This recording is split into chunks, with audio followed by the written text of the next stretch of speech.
This is the your third video of first chapter of science. Now come to the topic addition of manure and fertilizer. Manure is an organic substance अर्थात manure एक कार्बनिक पदार्थ है। कार्बनिक पदार्थ means ऐसे पदार्थ जिसके अंदर कार्बन पाए जाते हैं। It is derive from dead animal और प्लांट मैटर्स, और ये प्राप्त किया जाता है मरे हुए जानवरों से या फिर पौधों के पार्ट से। Farmer prepared manure in the field itself, किसान जो है मैन्योर को अपने ही फील्ड में अपने आप ही खुद प्रिपेयर कर लेते हैं। Like humus, it is not fully soluble in water. Manure जो है पूरी तरीके से पानी में सॉल्युबल नहीं होता है। The process of supplying nutrients to the soil by adding organic manures is called manuring. The manure soil provides the nutrients to the crop. ऐसा मिट्टी जिसमें मैन्योर मिला हुआ है वो सारे न्यूट्रिएंट्स को क्रॉप को प्रोवाइड करता है for healthy growth and development के लिए। Due to frequent cultivation of crop in the field, especially when the same crop is sown every time in the same field, जिसे मोनोकल्चर, अर्थात जब हम बड़े पैमाने पर खेती करते हैं तो स्पेशली हम जब हर सीजन में प्रत्येक सीजन में एक ही क्रॉप की खेती करते हैं तो उसे हम मोनोकल्चर कहते हैं। The soil become difficult in specific set of nutrients, तो जो मिट्टी में से उस एक ही प्रकार के पौधे के लिए जो न्यूट्रिएंट्स प्रोवाइड करना बड़ा मुश्किल हो जाता है। तो इसके लिए such a soil fail to supply the same crop again, तो hence manuring is required to replenish the lost nutrients. इसलिए मिट्टी में मैन्योरिंग करना एक विकल्प होता है जिससे जो भी न्यूट्रिएंट्स का लॉस हो चुका है उसको फिर से रीगेन किया जा सके। You have studied about compost and vermi compost in your previous class. ठीक है, आप लोग पहले से ही कंपोस्ट और वर्मी कंपोस्ट के बारे में पढ़ चुके हैं पिछली क्लासेस में। You have also learn about decomposers. Decomposers are animals that degrade the animal or dead plants, which break down dead organic matter in soil to replenish it with nutrients. Adding manure to soil improve its texture. Manure add करने से मिट्टी के अंदर मिट्टी की जो textures की गुणवत्ता बढ़ती है, वाटर होल्डिंग कैपेसिटी बढ़ती है, पोरोसिटी बढ़ती है और नरिशमेंट या न्यूट्रिशन बढ़ता है। Number of useful microbes as well as worms, इनको भी न्यूट्रिएंट्स मिलता है। Therefore addition of manure is good for both the soil and the crop in the long term. Nutrients are also provided by supplying fertilizer to the soil. मिट्टी के अंदर जो है nutrients जो है फर्टिलाइज़र के थ्रू भी प्रोवाइड किया जा सकता है।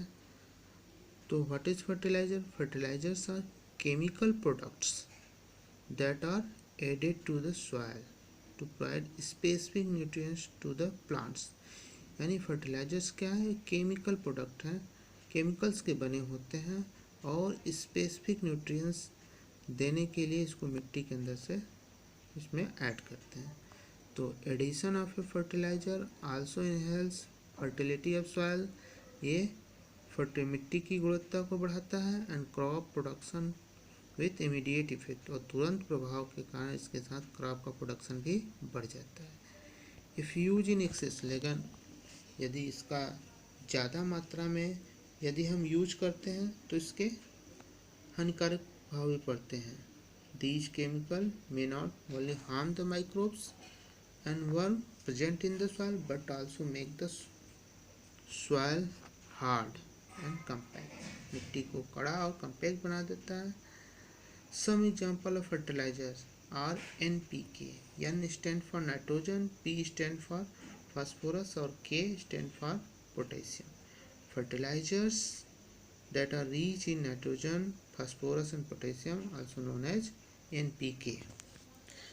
Besides manuring and use of fertilizer, यानी मैन्योरिंग करना और फर्टिलाइज़र के अलावा भी कुछ चीज़ें हैं जिसके जरिए से हम मिट्टी के अंदर न्यूट्रिएंट्स की सप्लाई बढ़ा सकते हैं। These are some methods. तो फर्स्ट मेथड है फील्ड फॉलोइंग, अर्थात फील्ड को विदाउट कल्टिवेटेड, अनकल्टिवेटेड छोड़ना, अर्थात उसमें कोई सी भी क्रॉप की क्रॉपिंग न किया जाए।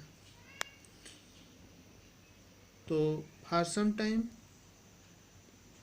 That the nutrients can be regain by the decomposition. तो और डीकम्पोजिशन के दौरान फिर से उस छूटे हुए खाली पड़े मैदान में फिर से न्यूट्रिएंट्स आ जाता है, वो भी डीकम्पोजिशन के थ्रू। और ये डीकम्पोजिशन होता है किसका? जो भी प्रीवियस क्रॉप्स खेतों में लगाए गए हैं उसके जड़ों और पत्तियों को डिकम्पोज करके। Next method is crop rotation, अर्थात बार बार जो है crops difference of variety of crops को रोटेट करके, अर्थात कि डिफरेंट सीजन में डिफरेंट क्रॉप की प्रोडक्शन करके। तो instead of growing the same crop every season on the same soil, different crop can be cultivated alternatively. The practice of growing different crop in different season is called crop rotation. For examples, legumes. Legumes crops are those crops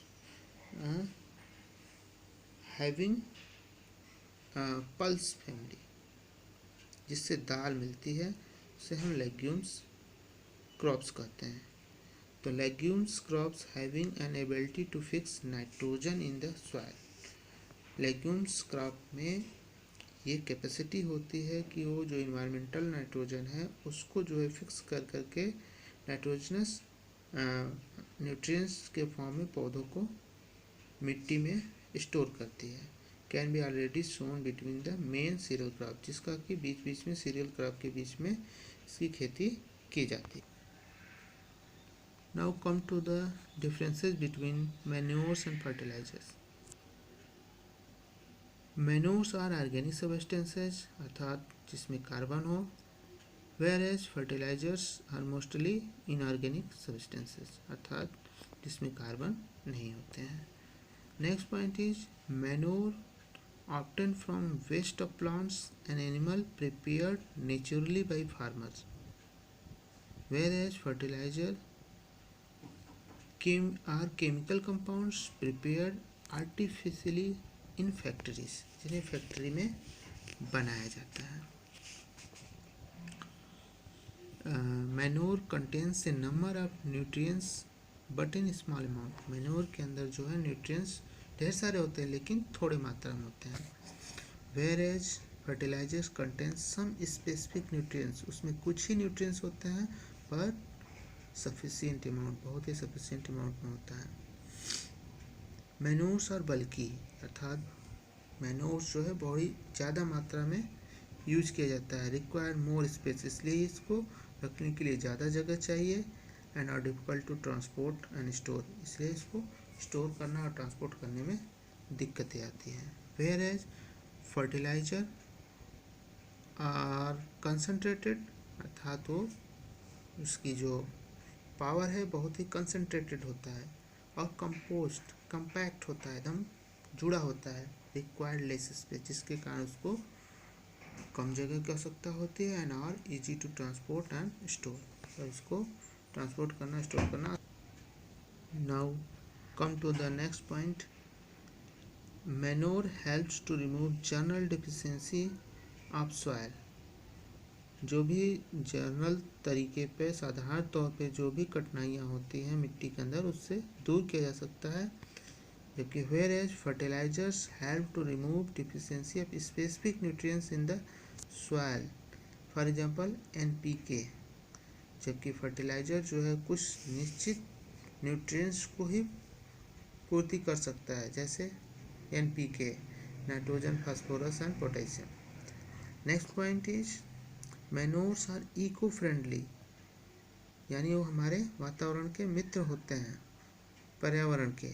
maintain soil texture, जिससे soil की texture maintain होती है। Improve water retaining capacity and soil porosity, अर्थात मिट्टी को भी porous बनाती है।